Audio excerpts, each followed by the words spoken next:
அனைவருக்கும் மகிழ்ச்சியான வணக்கம்.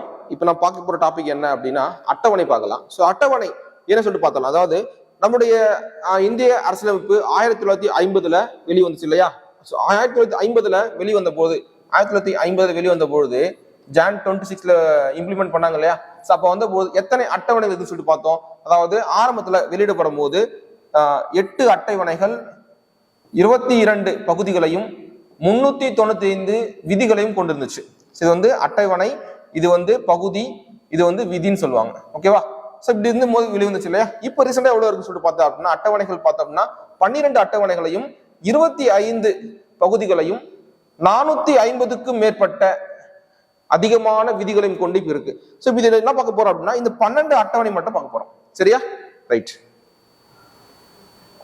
ஃபர்ஸ்ட் அட்டவணை என்ன சொல்லி பார்க்கலாம். அதாவது இந்திய அரசியலமைப்பு நடைமுறைக்கு வந்த பொழுது 8 அட்டவணை கொண்டு இருந்துச்சு. தற்பொழுது கால ஓட்டத்தின் பிறகு 12 அட்டவணைகளாக உயர்த்தப்பட்டது. சரியா? 12 அட்டவணையா இருக்கு. அதுல முதல் அட்டவணையாக என்ன சொல்றாங்க அப்படின்னா இந்திய மாநிலங்கள் பெயர்கள் மற்றும் அவற்றின் பிரதேச அதிகாரங்களின் குறிப்பிடுகிறது. அதாவது ஒவ்வொரு மாநிலத்தினுடைய எத்தனை மாநிலங்கள் இருக்கு, எத்தனை யூனியன் பிரதேசங்கள் இருக்கு, அதனுடைய எல்லைகளை பற்றி குறிப்பிடப்படுவதுதான் அட்டவணை 1. சரியா? இதுதான் பகுதி அட்டவணை பார்ட் 1. அதாவது பகுதி 1 ரொம்ப தெளிவா கொடுத்திருப்பாங்க. சரியா? அதாவது இந்திய மாநிலங்கள் மற்றும் யூனியன் பிரதேசங்களுடைய எல்லைகளை பற்றி குறிப்பிடப்படுவதுதான் அட்டவணை எண் 1. அட்டவணை எண் 2 சொல்லி பார்த்தோம் அப்படின்னா அட்டவணை எண் 2 சம்பளம் அப்படின்னு சொல்லுவாங்க. ஓகேவா? அதான் அட்டவணை 2 சம்பளம். இது காமனாவே என்ன சொல்றாங்க அப்படின்னா சம்பளம் அப்படின்னு சொல்லுவாங்க. அட்டவணை 2 என்ன சம்பளம். யாருடைய சம்பளங்கள் பத்தி குறிப்பிடுகிறாங்க அப்படின்னா குடியரசுத் தலைவர், மாநில ஆளுநர்கள், சபாநாயகர் மற்றும் துணை சபாநாயகர், மாநிலங்களவையினுடைய தலைவர் அதாவது வைஸ் பிரசிடென்ட் மற்றும் துணை தலைவர், மாநில சட்டசபை எம்எல்ஏக்கள், சபாநாயகர்கள், துணை சபாநாயகர்கள், மாநில சட்ட மேலவை தலைவர் மற்றும் துணைத் தலைவர், உச்ச நீதிமன்ற நீதிபதிகள், உயர் நீதிமன்ற நீதிபதிகள், இந்திய கணக்கு மற்றும் தலைமை தணிக்கை அதிகாரி சிஏஜி போன்றவருடைய உயர் அதிகாரத்தில் கூடிய நபர்களுடைய சம்பளத்தை குறிப்பிடப்படுவதுதான் அட்டவணை எண் 2. அட்டவணை எண் 3 பார்க்கலாம். அட்டவணை 3 சொல்றது அப்படின்னா பதவி பிரமாணம் சொல்லுவாங்க. ஆக்சுவலா வந்து இது என்ன பேருன்னா பதவி பிரமாணம். அட்டவணை எண் 2 வந்து அட்டவணை 1 வந்து இந்திய மாநில எல்லை பற்றி குறிப்பிடப்படுவது, அட்டவணை 2 சம்பளம், அட்டவணை 3 பதவி பிரமாணம் சொல்லிட்டு அமைச்சணும். பதவி பிரமாணம் மற்றும் உறுதிமொழிகள், அதாவது உயர் அதிகாரிகளுடைய வேட்பாளர்களுடைய பதவி பிரமாணம் சிந்திக்கும் போது அதை பத்தி குறிப்பிடப்படுவதுதான் அட்டவணை எண் 3. இந்த கொடுக்கப்பட்டவங்க எல்லாருமே என்ன பண்ணுவாங்க, இந்த அட்டவணை 3 உங்களுக்கு பொருந்தும். அடுத்து அட்டவணை எண் 4. அட்டவணை 4 என்ன சொல்றாங்க பாருங்க. அதாவது அட்டவணை எண் மாநிலங்களவையின் அதாவது ராஜ்யசபாவுடைய உறுப்பினருடைய எண்ணிக்கை குறிக்கிறது. மாநிலங்களவை அதாவது ராஜ்யசபான்னு சொல்லுவாங்க இல்லையா? இந்த மாநில மற்றும் யூனியன் பிரதேசங்களுக்கான இடஒதுக்கீடை பற்றி கூறப்படுவதுதான் அட்டவணை எண் 4. சரியா? ஓகே. நெக்ஸ்ட் அட்டவணை எண் 5. அட்டவணை எண் 5 சொல்றாங்கன்னா SC/ST நிர்வாகம் சொல்லுவாங்க. பாருங்க, பட்டியல் இனத்தவர் SC மற்றும் பட்டியல் பழங்குடியினர் ஷெட்யூல் டிரைப்ஸ் சொல்லுவாங்க. அவங்களுடைய நிர்வாகம் பற்றி குறிப்பிட்ட பகுதி தான் அட்டவணை எண் 5. அட்டவணை 6 சொல்றாங்க. அதாவது வடகிழக்கு மாநிலங்களான அசாம், மேகாலயா, திரிபுரா மற்றும் மிசோரம். அதாவது அசாமுக்கு AMTM சொல்லுவாங்க. ஓகேவா? அதாவது AMTM ஷார்ட் ஃபார்ம். இந்த மாநிலங்களுக்கு மட்டும் சிறப்பான ஒரு பிரிவு தான் இந்த அட்டவணை எண் 6. ஓகேவா? இப்போ அட்டவணை எண் 7 பார்க்கலாம். அட்டவணை எண் 7 என்பது பட்டியல்கள் அப்படின்னு சொல்லுவாங்க. பட்டியல்கள்லாம் என்ன? அதாவது மத்திய பட்டியல், மாநில பட்டியல், இடையான மற்றும் பொது பட்டியல் சொல்லுவாங்க. மற்றும் 3 பட்டியல் இருக்கு பாருங்க. மத்திய பட்டியல், மாநில பட்டியல், பொது பட்டியல். அதாவது அதிகார பங்கீடு அப்படின்னு சொல்லுவாங்க. பாருங்க, இங்க பாருங்க, தற்பொழுது தொடக்கத்தில் அப்படின்னு சொல்றாங்க இல்லையா? அதாவது மத்திய பட்டியல், மாநில பட்டியல், பொது பட்டியல் இந்திய கான்ஸ்டிடியூஷன் இம்ப்ளிமெண்ட் பண்ணப்பட்ட பொழுது ஒவ்வொரு துறைக்கும் மத்திய பட்டியல்ல சில துறைகளும், மாநில பட்டியல சில துறைகளும், பொதுப்பட்டியல்ல சில துறைகளும் ஒதுக்கி இருப்பாங்க. அந்த துறைகளுக்கு, அந்த பட்டியலில் இருக்கக்கூடிய துறைகளுக்கு அந்த அரசாங்கம் தங்களுக்கு தேவையான சட்டங்களை ஏற்றுக்கொள்ளலாம். இதான் கான்செப்ட். ஓகேவா? அப்போ மத்திய பட்டியல்ல ஆரம்பத்துல 97 துறைகள் இருந்துச்சு, தற்போது 100 துறைகள் இருக்கு. மாநில பட்டியல்ல ஆரம்பத்துல 66 துறைகள் இருந்துச்சு, தற்போது 61 துறைகள் இருக்கு. அதே போல பொதுப்பட்டியல் என்ன? பொதுப்பட்டியல் என்பது மத்திய அரசும் மாநில அரசும் இணைந்ததே பொதுப்பட்டியல் சொல்லுவாங்க. அப்போ பொதுப்பட்டியல்ல ஆரம்பத்துல 47 அதிகாரங்களும் துறைகளும், தற்போது 52 துறைகளும் இருக்கு. இப்போ ஒரு விஷயம் சொல்லலாம். அதாவது பொதுப்பட்டியல்ல மாநில அரசும் மத்திய அரசும் சட்டம் ஏற்றுக் கொள்ளலாம். ஒருவேளை ஒரு துறையின் மீது 2 அரசாங்கமும் சட்டம் இயற்றும் பொழுது அதில் மத்திய அரசின் சட்டமே உயர்ந்ததாக கருதப்படும். இது முக்கியமான பாயிண்ட். ஓகேவா? அடுத்து அட்டவணை 8. அட்டவணை 8 பார்த்தோம் அப்படின்னா மொழிகள் பற்றி குறிக்கிறது. அட்டவணை 8 ரொம்ப ரொம்ப இம்பார்ட்டன்ட். மொழிகள், அதாவது நல்லா பார்க்கணும், இந்திய அரசியலமைப்பின் அங்கீகரிக்கப்பட்ட மொழிகள் எண்ணிக்கை எவ்வளவுன்னா, ஆரம்பத்துல பாருங்க, தொடக்கத்தில் 14 மொழிகள் இருந்துச்சு. தொடக்கத்துல 14 மொழிகள், தற்பொழுது 22 மொழிகளை அங்கீகரிக்கப்பட்ட மொழிகளாக இருக்கு. ஓகேவா? ஃபர்ஸ்ட் அதுல 14 மொழிகள் சொல்லிட்டு பார்க்கலாம். 14 மொழிகள் பாருங்க, அசாமி, பெங்காலி, குஜராத்தி, ஹிந்தி, கன்னடம், காஷ்மீரி, மலையாளம், மராத்தி, ஒடிசி, பஞ்சாபி, சமஸ்கிருதம்,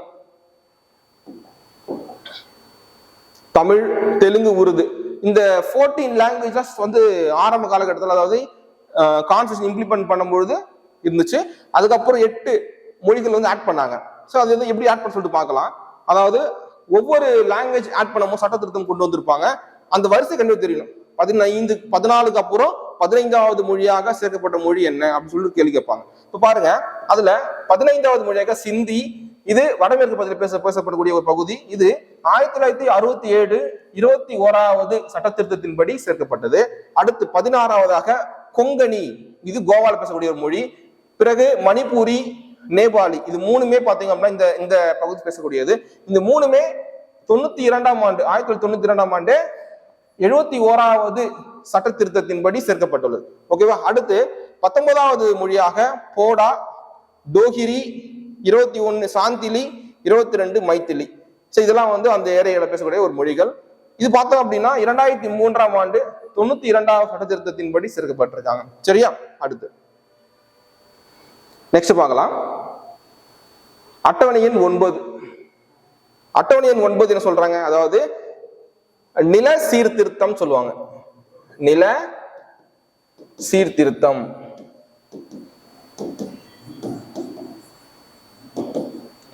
நிலச்சீர்திருத்தம் கொண்டு வருவாங்க. இதுதான் அட்டவணை எண் 9 சொல்லுவாங்க. இப்ப நிலச்சீர்திருத்தம் என்ன பண்றாங்க அப்படின்னா, நில சீர்திருத்தம், நிலவரி, ஜமீன்தாரி முறை ஒழிப்பு பண்றாங்க. இந்த ஒழிப்பு செய்யறாங்க. எப்ப செய்யறாங்க? 1950 1வது சட்ட திருத்தம். இதுதான் ரொம்ப ரொம்ப இம்பார்ட்டன்ட். ஏன் அப்படின்னா, கான்ஸ்டிடியூஷன் 1950 இம்ப்ளிமெண்ட் பண்ணப்பட்டு பிறகு முதலில் ஒரு சட்டத்தை திருத்துறாங்க. அதுதான் 1951 அட்டவணை எண் 9 திருத்தி. இதுதான் முதல் சட்ட திருத்தமாக கருதப்படுகிறது. ரொம்ப ரொம்ப இம்பார்ட்டன்ட். அடுத்ததாக 10வது அட்டவணை. இது 1985 52வது சட்ட திருத்தத்தின்படி இந்த அட்டவணையும் சேர்க்கப்படுறாங்க. ஏன் சேர்க்கிறாங்க? அதாவது கட்சி தாவல் தடை சட்டம் சொல்லுவாங்க. ஓகேவா? கட்சி தாவல் தடை சொல்லுவாங்க. யாருக்கெல்லாம் தடை விதிக்கிறாங்க சொல்லிட்டு சும்மா ஒரு கிளான்ஸ் பார்க்கலாம். அதாவது கட்சி தாவல் தடை சட்டம் சொல்லிட்டு பார்க்கலாம். இதுல சொல்றாங்க அப்படின்னா, சட்ட திருத்தம் 52வது தொடர்பாக சரத்துகளும் திருத்துறாங்க. அட்டவணை 10 சேர்க்கிறாங்க. என்ன விஷயம் சொல்றாங்க சொல்லிட்டு பார்க்கலாம். அதாவது தகுதி நீக்கம். ஒரு கட்சியிலிருந்து ஒரு கட்சிக்கு தாவுறது பெரிய விஷயம். அதாவது சாதாரண ஒரு கட்சிகளும் தாவலாம், அதெல்லாம் பிரச்சனை இல்லை. ஆனால் ஒரு கட்சியினுடைய சின்னத்தை பயன்படுத்தி வெற்றி பெற்ற ஒரு எம்எல்ஏ-ஆகவோ அல்ல ஒரு எம்பியாக வெற்றி பெற்ற ஒரு நபர், அவர் அந்த கட்சிக்கு எதிராக, அந்த கொறடாக்கு எதிராக, அந்த கட்சிக்கு எதிராக செயல்படும் பொழுது சபாநாயகர் அவர் மீது நடவடிக்கை எடுக்கப்படுவது கட்சி தாவல் தடை சட்டம் சொல்லுவாங்க. ஓகேவா? என்ன சொல்றாங்க அப்படின்னா, எப்படிலாம் தகுதி நீக்கம் செய்ய சொல்றாங்க பாருங்க. தானாக முன் வந்து பதவி விலகுதல். அடுத்து கட்சி கொறடாக்கு முடிவிற்கு எதிராக வாக்களித்தல். அது அடுத்து அக்கட்சியின் மன்னித்து தகுதி நீக்கம் செய்யலாதுன்னு சொல்றாங்க. அடுத்து சுயேட்சை வேட்பாளர்கள் என்ன பண்றாங்கன்னா, சுயேட்சையாக தன்னை அறிமுகப்படுத்தி வெற்றி பெற்ற பிறகு வேற எந்த ஒரு கட்சியிலும் இணையக்கூடாது. அப்படி இணைந்தால் அவர்கள் மீதும் கட்சி தாவல் சட்டத்தின் மூலமாக நடவடிக்கை எடுக்கலாம். அடுத்து நியமன உறுப்பினர்கள். நல்லா தெரிஞ்சிருக்கும், பிரசிடென்டாலேயோ இல்ல கவர்னராலேயோ நியமிக்கப்படக்கூடிய ஒரு நியமன உறுப்பினர்கள், அந்த நியமன உறுப்பினர்கள் ஏதாவது ஒரு கட்சியில 6 மாத பிறகு சேர்ந்தால் அவர்களையும் தகுதி நீக்கம் செய்யலாம்.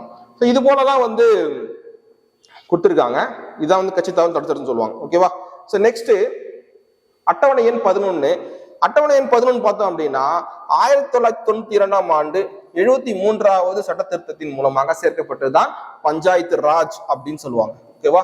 பஞ்சாயத்து ராஜ் அட்டவணை எண் 11 எப்போ சேர்க்கிறாங்க 73 அமெண்ட்மெண்ட்ல 1992ல வந்து ஆட் பண்றாங்க. ஓகேவா? இதை சொல்லுவாங்கன்னா கிராம பாலிகா அல்லது பஞ்சாயத்து ராஜ் என குறிக்கப்படுவார்கள். இதுல எத்தனை இனங்கள் இருக்கு, தலைப்புகள் இருக்குன்னு பார்த்தோம்னா 29 தலைப்புகள் இருக்குன்னு சொல்றாங்க. இனங்கள், தலைப்புகள் அப்படின்னு சொல்லுவாங்க. ஓகேவா? இது ரொம்ப ரொம்ப இம்பார்ட்டன்ட் 29ன்றது. சோ அடுத்ததாக 12வது அட்டவணை.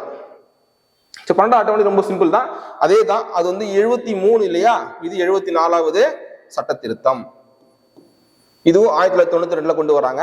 இது என்ன சொல்றாங்கன்னா இதுல வந்து 18 பொருள்கள் இருக்கு, தலைப்புகள் இருக்குன்னு சொல்றாங்க. இதனை நகர்பாலிகா அல்லது நகர பஞ்சாயத்து என அழைக்கப்படுகிறது. இது ரொம்ப ரொம்ப இம்பார்ட்டன்ட் அட்டவணை. இதுல இருந்து வேற எந்த கேள்வியும் தாண்டி எந்த ஒரு கேள்வியும் வரப்போறது கிடையாது. இதுதான் என்ன. ஓகேவா? இது நல்லா படிச்சுக்கோங்க, கண்டிப்பா மிஸ் ஆகும். Okay, thank you.